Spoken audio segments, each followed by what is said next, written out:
King George VI's bittersweet words were first shared by the royal family's official Twitter account in celebration of Queen Elizabeth II and Prince Philip's 68th wedding anniversary in 2015. Now, the letter, sent shortly after the wedding on November 20, 1947, is made even more poignant as Sunday marks what would have been Elizabeth and Philip's 75th wedding anniversary and the first since both the Queen and the Duke of Edinburgh's deaths. The heartfelt, personal letter served to offer the King's wishes for the Queen and her new husband in lieu of the traditional father of the bride's speech at the wedding reception. The King had a famous speech impediment in the form of a stutter and, despite overcoming it in the years preceding his daughter's wedding, is thought to have avoided public speaking when possible, a fact his beloved Lilibet was very sympathetic to. It read, "I was so proud of you and thrilled at having you so close to me on our long walk in Westminster Abbey, but when I handed your hand to the Archbishop I felt that I had lost something very precious. You were very calm and composed during the service and said your words with such conviction that I knew everything was all right. I am so glad you wrote and told Mummy that you think the long wait before your engagement and the long time before the wedding was for the best. I was rather afraid that you had thought I was being rather hard-hearted about it. I was so anxious for you to come to South Africa, as you knew.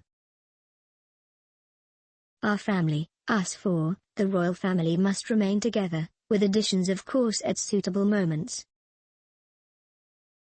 Elizabeth was just 21 years old when she married Philip Mountbatten, the dashing naval officer and former Greek and Danish prince whom she first met as a child. It was at the 1934 wedding of Princess Marina of Greece and Denmark to Prince George, Duke of Kent, when an 8-year-old Elizabeth and 13-year-old Philip initially met. However, it wasn't until years later, when the princess visited Dartmouth Naval College with her family, that Elizabeth spent time with the young cadet who would later become her husband. As the Queen, who died on September 8 at Balmoral Castle, wrote in since auctioned letters to royal wedding author Betty Shaw, "I was 13 years of age and he was 18 and a cadet just due to leave. He joined the Navy at the outbreak of war, and I only saw him very occasionally when he was on leave, I suppose about twice in 3 years." Despite the distance, the young lovebirds kept in touch and, by June 1947, they announced their engagement. Philip proposed with a platinum ring he had created using diamonds from a tiara he was given by his mother, Princess Alice of Battenberg. Of course, the future Queen said yes.